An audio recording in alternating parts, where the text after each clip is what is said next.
অমর যখন বারাসাতে থাকত তখন ওদের বাড়ির পাশে ৩ বোন থাকত। বড় নন্দিনী, মেজ হাবা, ছোট দুম। অমরের প্রেম ছিল নন্দিনীর সঙ্গে। চুমো দিত মাঝে মাঝে।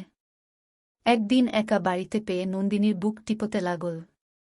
কাভারের মধ্যে হাত গুলিয়ে চেপে ধরল, ডান বুকের বোটা রগড়াতে লাগল মোচ করে। নন্দিনী শিউরে শিউরে উঠতে লাগল। শাড়ির ওপর দিয়ে যখন ওর গুহা চটকাতে শুরু করেছে তখনই ওর মা ডাকাডাকি করতে লাগল। অনিচ্ছা সহকারে ওকে চলে যেতে হল। এরপর অনেক দিন দেখা নেই।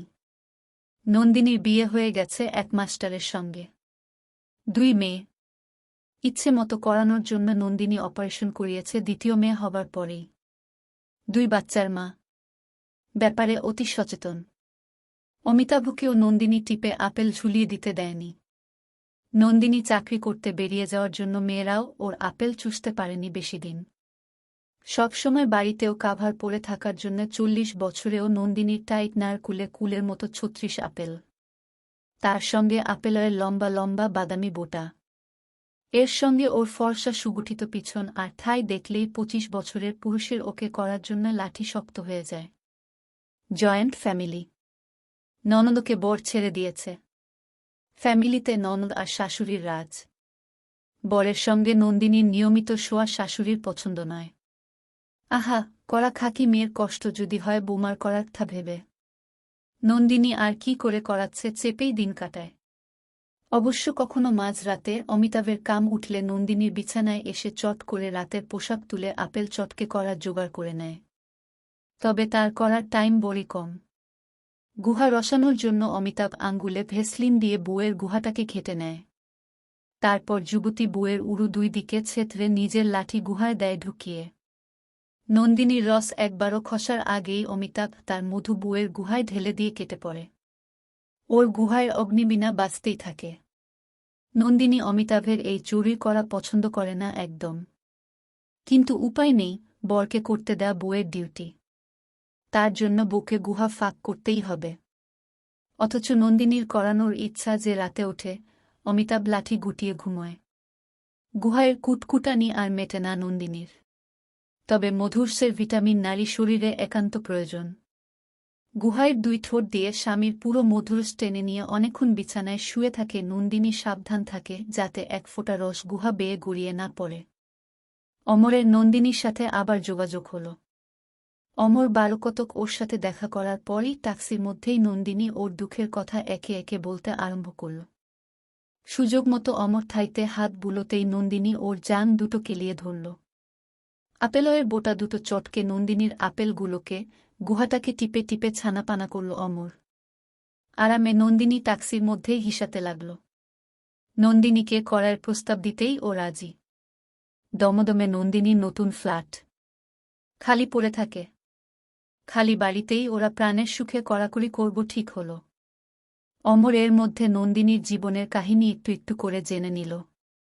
নন্দিনী এমনিতে 2 মেয়ের সঙ্গে শোয়।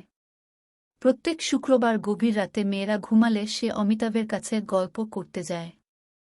প্রথমে অমর গল্প করা মানে বুঝতে পারেনি। পরে বুঝল গল্প করার মানে হল কড়াকড়ি করা।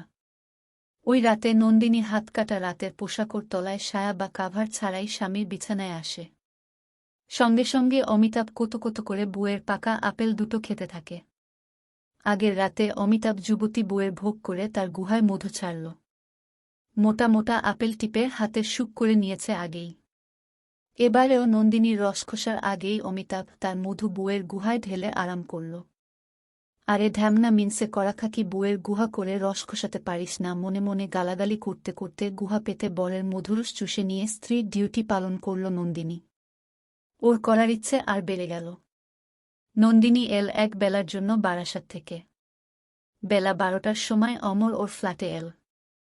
ঢুকেই জড়িয়ে ধরে চুমো সেই অবস্থাতেই টানতে টানতে নিয়ে এল পাশের ঘরে। নন্দিনী ছেনালি করে চান করতে চাইল। কিসের চান, পাশের ঘরে বিছানা তৈরি। ফিটিং টাইট ব্লাউজ খুলতে যদি ছিঁড়ে যায়, তাই নন্দিনী নিজেই ব্লাউজের 4টে হুক খুলে দিল। তারপর হলুদ ব্লাউজ ছুঁড়ে দিল অমর এক কোণে। 2 বগল চেটে কাভারের উপর দিয়ে 2 বুকের বোটা রগড়াতে লাগল। বড় বড় টসটসে দুটো বুক। হুক খুলে দিতেই ঝাঁপিয়ে পড়ল বুক দুটো দুই দিকে। নন্দিনী নাইলনের হলুদ শাড়ি পরেছে যাতে কড়াকড়িতে কুঁচকে না যায়। টানতেই শাড়ি সরসরিয়ে খুলে এলো। পিছনে ডান দিকে সায়ার দড়িতে হাত দিতেই নন্দিনী তার লদলদের পিছনটা তুলে ধরল। সায়ার তলায় কোনো নিচের পোশাক নেই, পরলে নাকি গরম লাগে। ধুম উদলা করতেই পা ফাঁক করে গুহার রাস্তা খুলে দিল যাতে করতে কোনো অসুবিধা না হয়। এদিকে লজ্জায় দুচোখ ঢাকা দিয়েছে। দিনের বেলায় কখনো করায়নি নিত। বুক চুষতে চুষতে এক হাত চালান করল অমর নন্দিনীর লোমে ভরা গুহায়। শিউরে উঠে নন্দিনী অমরের লাঠি খিঁচতে আরম্ভ করল। নিজে আরাম পেতে হলে নন্দিনীকে গরম করে নিতে হবে, তাই নন্দিনীর আপেলের বোটা জিভ দিয়ে বুলাতে শুরু করল অমর। গুহায়ের কোট উকি দিচ্ছে। আস্তে আস্তে গুহায়ের কোট ধরে দু আঙ্গুল দিয়ে কুড়মুড়ি দিতে থাকল। নন্দিনী বাবারে মারে করে চিৎকার করতে শুরু করল। গুহা কাম রসে ভেসে যাচ্ছে। গুহায়ের লোম বেয়ে রস ঝরে পড়ছে। অমর বুঝল আর উপায় নেই, এইবার নন্দিনীকে করতেই হবে। একটা পাশ বালিশের উপর নন্দিনীর পিছন তুলে গুহা ফেলে ধরল। বিবাহিতা, স্বামী নৃত্য করার অভ্যস্তা, তাই করার সব কায়দাই জানে। পা ভাঁজ করে তুলে গুহাকে আরও ফাঁক দিয়ে অমরের পাকা লাঠিকে ডেকে নিল নন্দিনী। বিচি অবধি লাঠিটাকে ওর গুহায় গেঁথে দিল অভিজ্ঞ করাবাজ অমর। গাদা দিয়ে করা শুরু করতেই নন্দিনী পরপর চরম আনন্দে গুহার জল বার করতে লাগল। আসন পাল্টিয়ে নন্দিনীকে কোলে বসিয়ে নিতেই ও গুহা দিয়ে অমরের লাঠি কামড়ে উঠবোস করে নিজেই নিজের গুহা মারাতে শুরু করল। অমরের লাঠি বিচি বেয়ে নন্দিনীর গুহায় রস বিছানা ভিজিয়ে দিল। আর কি করা? বেলা 1টা থেকে বিকাল 5টা তক নন্দিনীর গরম গুহায় লাঠি দিয়ে উল্টে পাল্টে ওকে করো।